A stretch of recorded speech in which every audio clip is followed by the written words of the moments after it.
All right, so the Punch Perfect playlist. This is the second video in this series. First one was all about the jab. If you haven't seen that, go check that video out on the channel. Today, we're all about the cross. We're bringing in the power punches. All right, so in this video, we're gonna get to the mittwork in a little bit, so make sure you stay tuned for that. Before we get to the mittwork, we're gonna learn how to throw the punch. I'm also gonna give you 5 things in detail that you can do to improve your cross. So if you've got a little bit more experience, a bit more advanced, that might help you out and improve your cross a little bit as well. We're gonna start at the very basics, beginner, cross, some things to think about. We're gonna learn how to teach this to a novice as well, and some cues that I use in my sessions that you can take into your sessions if you're coaching as well. So we're gonna be coaching, we're gonna learn how to throw the punch, we're gonna learn how to improve it, and then finally we're gonna get onto the mittwork. So stay tuned, let's go. All right guys, so the cross, what is the cross? Let's talk about it first, what it's designed for, what it's about. When we're in our boxing stance, the cross is obviously your dominant side, right? So if you're an orthodox boxer, it's gonna be your right hand. If you're a southpaw, it's gonna be your left hand. So usually the cross is the most powerful punch in boxing coming from the backhand, right? So the key to a good cross is a lot of rotational power, and we'll get to that in a little bit when I talk about how to improve your cross and things you can do to improve the power in the cross. So starting at the very beginning, a few things to think about. When you're in your boxing stance, and I touched on this with the jab because the same concepts apply. When we're in our stance, we've got a line dividing the feet, we've got loose knees, like we're on a surfboard or skateboard. That's always a good cue to use for the loose knees. Hands are up by the face. Now with the backhand, you always want that backhand up by the face, right? The lead hand, you can move around with it, but for the cross, we want to be throwing it from here. That's where we're going to generate the most power from. Let's focus on the arm first, right? So the arm is the most important part of it. That's going all the way out, down that straight line that I talked about between the feet. So we're punching down that straight line. You can see that on that camera angle, right? I'm not going across, I'm not going up, I'm not going off to the side or around. I'm coming from the chin directly through that straight target, right? Now there's variations of that, of course, but we're talking about the beginner fundamentals of the cross here. So nice straight line right down that pipe, as we call it in boxing. See how I've turned the fist over, so those 2 front knuckles are going to be landing on the target. The lead hand's going to be staying up by the chin, right? The main thing with that back arm, that dominant arm, is to fully extend the punch. Common mistake we see with the cross is kind of lifting the elbow and shortening it up, and you can see from that angle, it becomes like a half or a 3/4 punch. We want full power through the target, right? So we've got to fully extend, so when it does connect with the target, the force is transferred through the target for maximum power. So full extension of the arm, shoulder kind of chin tucked behind that back shoulder as well. Now when we can get into a little bit more detail, we can talk about rotating the core, and then we can get into the legs as well.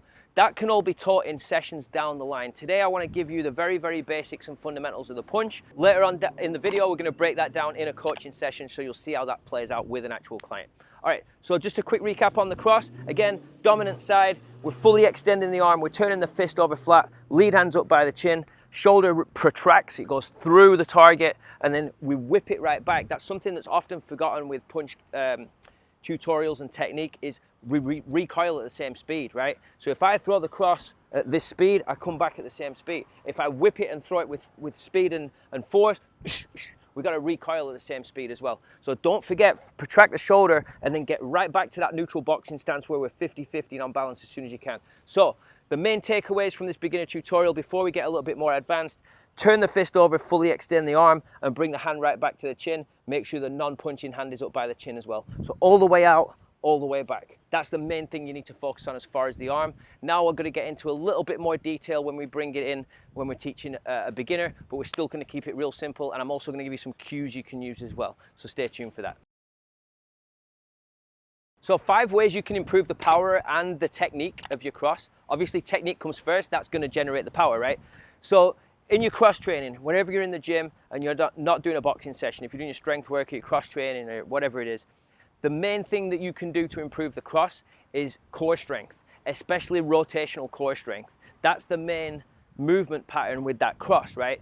So if we're doing things like seated med ball twists, med ball throws against the wall, cable rotations, at explosive movement patterns like that generate a lot of rotational movement, that's going to help generate the power in the cross, and it's going to make that movement pattern just feel a lot more smooth and more natural to you. Resisted rotational strength work, that's probably the #1 thing I would focus on outside of your boxing to generate more technique and power in your cross.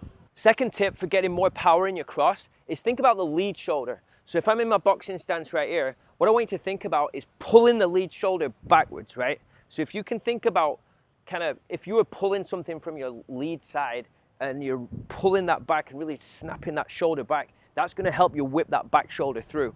So next time you throw your cross, rather than really zoning in so much on the dominant side and going through, just pay attention to what the lead side's doing. As this one's going, right, as your power side's going, think about your non-dominant side, your lead side, and think about whipping it back. So if I can think about whipping that left shoulder back, that's going to help generate a little bit more snap and speed and force on the backside as well. So hopefully that might help you out. Think about the lead side snapping back as the backside comes through. Third thing you can do to generate more power and technique in your cross is just slow things down. I see a lot of people like, shadow boxing or clips on Instagram and all that kind of stuff, and they feel like everything's got to be done at 100 miles an hour. So they feel like the way they're going to improve their 1-2 is by going bah, bah, being fast all the time. Now there's definitely a place for that, but if you want to improve your technique, I really encourage you to just slow things right down. Go right back to the fundamentals, which is what this video is all about. If we're throwing the 1-2, that tempo, that gives you a chance to think about all the little details that are going into that 1-2.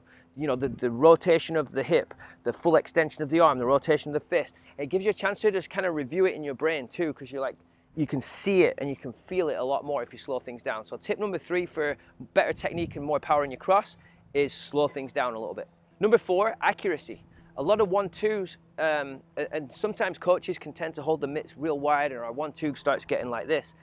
Aim to throw your 1-2 in the same spot. So what you can do is on your heavy bag, in your heavy bag training, is just put a cross or a sticky tape or just a small target, maybe about the size of a ball or a fist or something, and aim to land your 1-2 on the same spot. So again, that line I talk about a lot, going between the feet, punching down that line, and both the jab and the cross are landing in the same spot. So accuracy, try and land the jab and the cross in the same spot. That'll help you just get that right hand right down the middle a little bit more, and it'll hopefully improve the accuracy of your cross. Last tip for improving your cross is, I always say this, and I did it on the jab video, is practice, practice, practice. 3 rounds of shadow boxing, 3 minutes each round. All you can throw is a 1-2 or the cross, right? So if you do that for 3 3-minute rounds, your cross is going to get better. And like I said on the last tip, slow things down a little bit. The 3-minute rounds don't have to be fully explosive or intense. So if we're just moving around and we're throwing that 1-2, nice and controlled like this, hands are up, and we're visualizing that target, and we're thinking about turning the shoulders and the hips and bringing the hands back to the chin and fully extending arms, all the things we're talking about in this video. If we're doing it nice and controlled, 3 3-minute rounds of that, a few times a week, that's really going to improve your cross because you'll be thinking about your technique a lot more.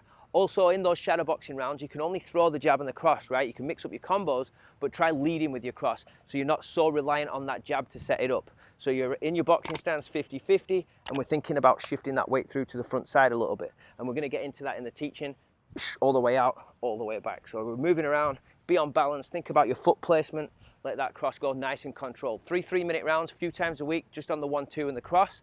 That's going to help improve the cross. Just keep practicing.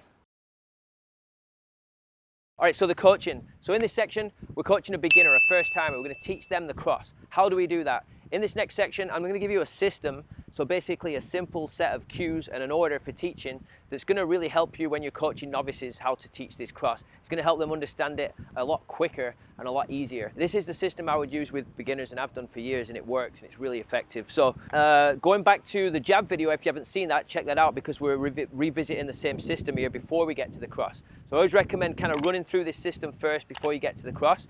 So first thing we determine is the stance. Are they left-handed or right-handed? For this video, he's right-handed, so he's going to be in an orthodox stance.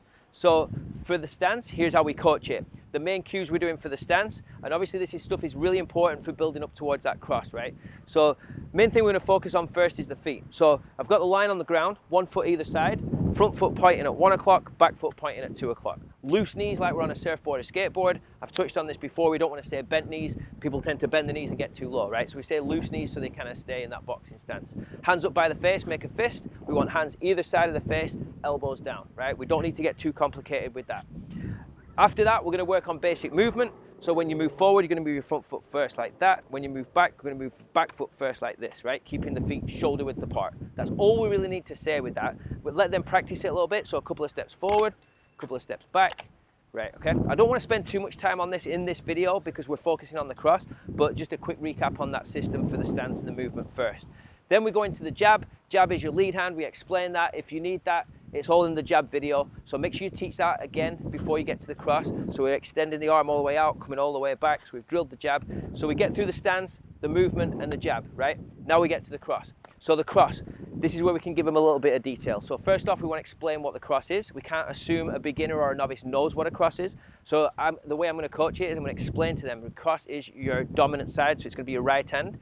When we throw the cross, we're going to fully extend the arm, turn the fist over, and come right back to the chin, okay? Full rotation of the hip, all the way out, all the way back. So real quick, before I have him practice that, I just want to explain the system and the cues there. The main thing I'm focused on here when I'm teaching that to a beginner is making it as simple for them to understand as possible. I'm not going to go into detail about turning the foot or, you know, the rotation or what the feet are doing or the non-dominant hand. All that can come later, and I mentioned that in the beginning. The main thing right now is I just need them to understand what the punch is and what the arm is doing. So from the chin, we're going to throw it all the way out, fully extend the arm, come right back, try and keep that elbow in. Ready? All the way out, all the way back. Good. Now I want you to exhale with that punch. All the way out, all the way back. Perfect. Good. Now just a quick pause. If you're coaching this, demo it a few times so they can see it. A lot of people are visual learners, so make sure you demo it a few times, then have your boxer execute it. So let's try it again. All the way out, all the way back. Exhale with the punch. Let's go. Good. Perfect. Again. Nice and straight right down that line. One more. Good. And that just gives me a chance to see where they're at, right? So I let them execute that 2 or 3 times, and I can see, have they listened and comprehended what I've got, and how does the technique look? Is there anything we need to quickly fix, right? That looks great. So now we can go into a little bit more detail. All right, so back to your stance. All right, so with that cross, now what I want you to think about, and this is what I want to emphasize, that this stuff can come later. Don't worry about this too much in the very first session, but you can kind of save this in the bank for the sessions down the line.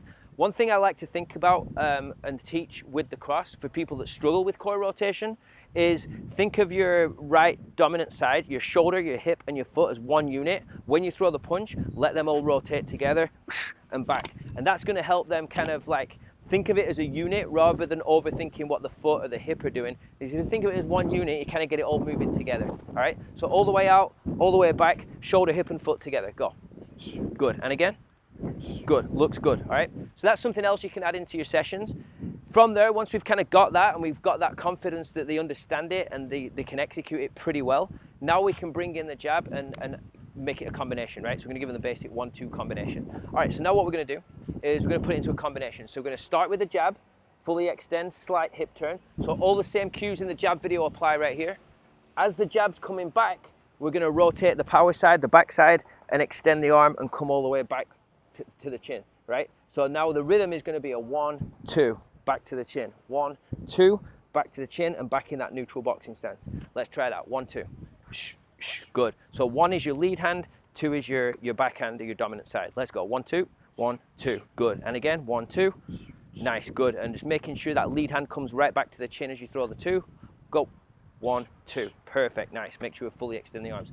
So that's how I kind of build up from explaining what the cross is, right? That's the first thing you need to do. Then we explain how to actually do it, right? And we demo that a few times so they can see the visual.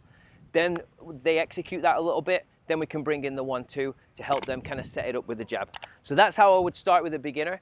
And like I said, with the shoulder, hip, and foot as one unit, and the core rotation, the foot, all that can come maybe in the second session. But if they're picking it up really quick, feel free to throw it into that first session if you feel like this guy's got it. So hopefully there's a few things you can use there. But remember, when you're coaching novices and it's the first session, stance, movement, jab, cross. And that's where we're up to in this Punch Perfect series. Stay tuned for the Mittwork, that's coming right up. Hey guys, quick pause in the video. We'll get back to it in a second. Just wanted to let you know about mittworkshop.com. That's my own store. And on there you will only find these mitts. A bunch of different colorways. Pick your favorite color. If you're sick of your hands hurting or using old sweaty pads, design these to last a long time and really protect your hands, your elbows, and your wrists. They feel really good. The feedback on these things has been amazing. So thank you if you've already got a pair. If you want to pick up a new color or you're due for a new pair, then check it out, mittworkshop.com.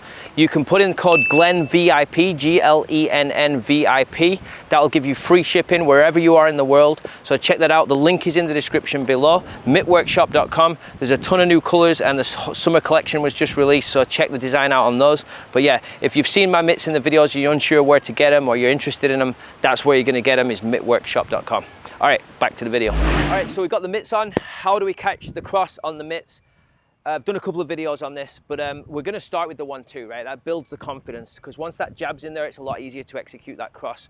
We're also going to work on just the cross out of nowhere as well, so stay tuned for that. So a little bit of freestyle, and I'm going to go into what I'm actually doing. So hands up, nice and loose, relax, turn the shoulders, 1-2. Good, moving backwards, keeping that distance, nice and long with your jab, 1-2. Good, exhale with the shots, 1-2. Nice, good. One more, 1-2. Nice, good. All right, so the main thing I'm thinking about here when I'm catching that cross, if I'm doing it with the 1-2, I want to keep a narrow target, right? So I don't want to be getting wide like this. Common mistake with pad work. We see a lot of pad holders, especially people with non-boxing backgrounds, kind of just coming in like this and holding it way too wide. That's going to make the 1-2 go like this, which we don't want. So I'm focusing on a narrow target, trying to keep it narrow so the boxer can punch down that line that we talked about. I've actually did a video on 3 ways you can catch the 1-2, so you can check that out as well if you want some more advanced versions of catching the 1-2. But yeah, trying to keep a narrow target is number one. The other priority for the technique is I want the boxer to fully extend that right arm, so just throw and hold it for a second. So what I'm doing is when I'm catching that, I'm just keeping my peripherals on his arm and making sure it's fully extended. The minute that I see the elbow bent and it's shortened up like that, or I've had to meet it too much to get to the fist to create the impact, I'm gonna cue and correct, right? So for example, if we just throw a short right hand for a second, so lift the elbow, and if I feel that, I'm gonna be like, okay, make sure you fully extend the arm. And then I'll just hold the pad back just a little bit to allow them to make the punch travel a little bit further. 1-2. So then I'll just give them a little bit more distance to cover after I've given the cue, right? So hopefully that fixes that that full extension issue. All right, let's do it again. 1-2. Good. 1-2. Good. So on those last two right there, I could see his arm was fully extended. The impact was good. So we're doing good there. One more time. Hands up. 1-2. Good. Nice. Rest. So the last thing that I'm thinking about as well is in terms of myself is just kind of rotating with the punch just a little bit. The cross is a power punch, right? So a lot of force being transferred through that shot. You get somebody that can punch really hard or has got really good technique, the less that you rotate, the more that your shoulder and your elbow is going to take the impact on that shot. So as the shot's coming in, I'm doing kind of a mini cross myself and turning the backside of my body too. So 1-2. I'm just, see that? I'm kind of rotating into the punch and allowing him to fully extend. Now I'm just meeting that punch 6 to 8 inches or so, like it's a short movement. I'm just kind of there, boom, boom. And I'm kind of bouncing that pad off his knuckles to create that pop and create that solid impact for him so it feels good, so it builds his confidence, right? So that's what the main purpose of the mitt work is. Build his confidence, make him feel good, make him enjoy the session, but try and keep the technique as good as possible as well. All right, hands up. Let's freestyle it for a little bit so they can see it. 1-2. Good, moving around. I'm just looking at where his feet are, making sure he's in a good position to punch. Looks good, so I'm gonna give him the combo. 1-2. Nice. Just went up a little bit on that one. Keep it shoulder height, right through the target. 1-2. Good. Mitts are down. I'm gonna tell him when to throw the punch. 1-2. Good, so he's waiting for me. It's clear right here, I don't want punches because the mitts are closed off. I'm just looking at where his form is and technique and hands up and everything, foot position. 1-2. Nice, that was perfect, rest. Good stuff. All right guys, so there you have it. There's the video on the cross. Hopefully you got a lot from that. If you haven't seen the jab video in this series, click on the Punch Perfect playlist. That video is right here as well. Go watch the jab video. Check that out. This is the cross. Also, the hook is on this playlist as well, so check that out as well. Thanks for watching. Leave your comments, leave your questions, video requests, all that stuff. Don't forget to subscribe to the channel. Hit the bell notifications so you get notified each week, and I'll see you on the next video. Thanks.